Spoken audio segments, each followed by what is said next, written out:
आज की कथा में प्रस्तुत है माता सीता के स्वयंवर में रावण का षड्यंत्र।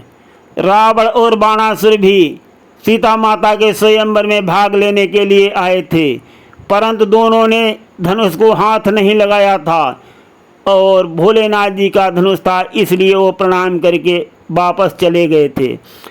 परंतु जाते जाते रावण ने क्या षड्यंत्र रचा था।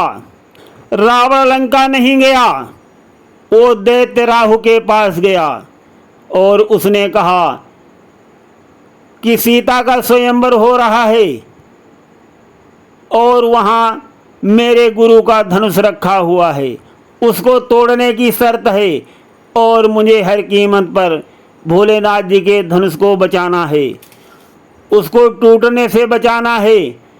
कोई ऐसा प्रयत्न करो जो कोई भी वो धनुष न तोड़ पाए। तो राहु ने पहले तो आनाकानी किया, परंतु रावण ने जब उसको बहुत ही उकसाया तब वो तैयार हो गया और कहने लगा, लंकापति अब चिंता मत करो, अब उस धनुष को तोड़ना तो दूर गया, कोई हिला भी नहीं पाएगा, उठाना तो दूर गया, कोई खिसका भी नहीं पाएगा, आप निश्चिंत होकर रहिए। रावण बहुत खुश हो गया और राहु को गले लगा लिया। फिर राहु ने ऐसा ही किया था। असुरों की माया तो अपरंपार होती ही है, बहुत मायावी होते हैं। राहु ने क्या किया, अदृश्य हो करके शिव जी के धनुष को पकड़ करके बैठ गया। उसको कोई नहीं देख सकता था, परंतु राहु जो है सबको देख रहा था।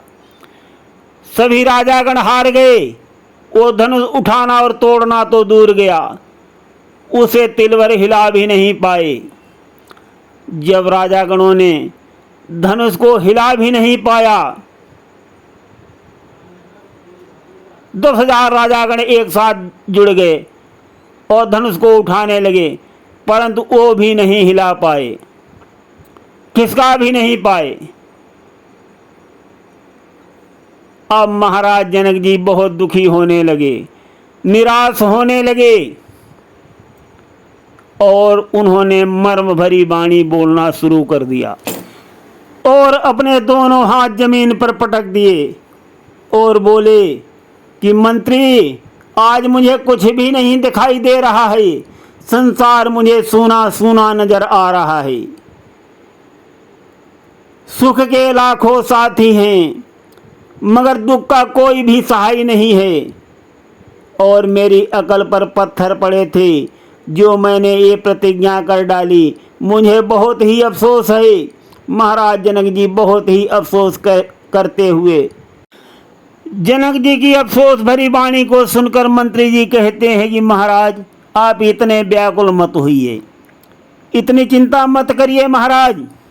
जनक जी कहते हैं, चिंता कैसे न करूं, मेरा कलेजा जो है वो फटा जा रहा है। चिता तो मुर्दे को जलाती है, परंतु चिंता जो है जिंदा ही जला देती है, और आज मेरा यही हाल हो रहा है। यही चिंता मुझको बहुत ही तड़फा रही है और मेरे हृदय में जो है वो दावानल भड़क रहा है। महाराज जनक जी व्याकुल और दुखी होकर के कैसे व्यंग वचन बोल रहे हैं, सुनिए रामायण प्रसंग में। हार गया इस भांति जब वीरों का समुदाय, हाथ जमी पर मार तब बोले मिथिला राय। हे दीप दीप के राजा गण, हम किसे कहें बलशाली है, हमको तो यह विश्वास हुआ पृथ्वी वीरों से खाली है।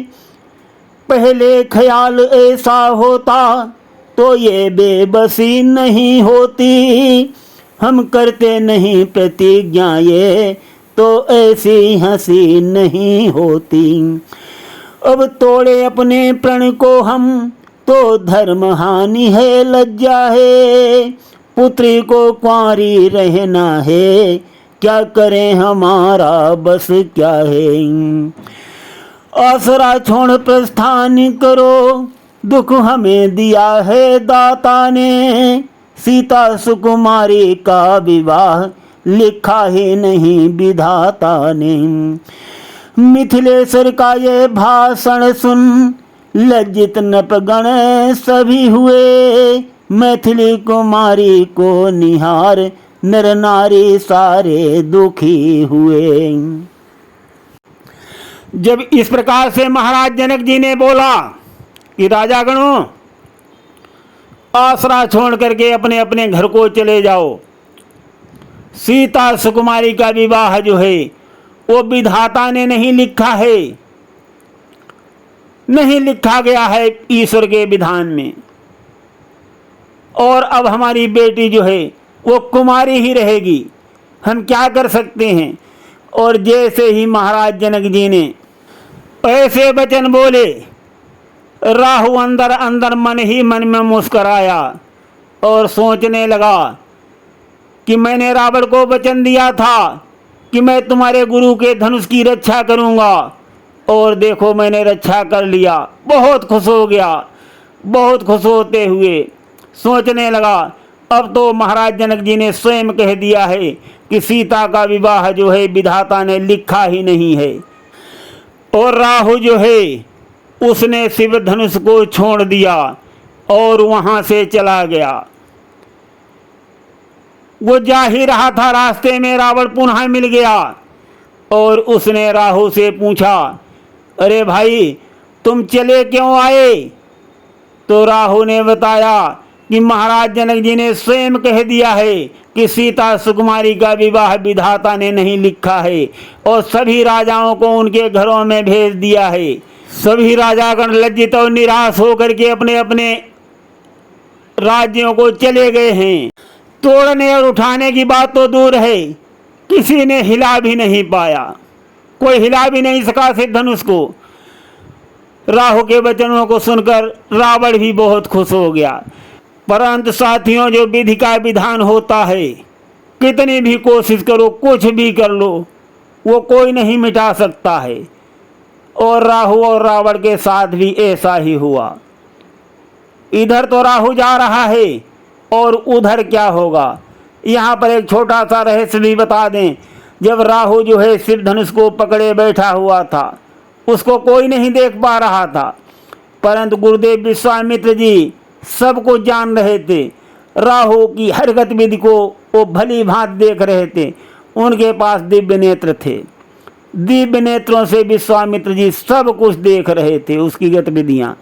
और जब वो चला गया तभी उन्होंने अपने शिष्यों श्री राम जी को भेजा भी था। विश्वामित्र समय शुभ जानी, बोले अति स्नेह में वाणी, उठहु राम भंजहु भव चापा, मेटहु तात जनक परितापा।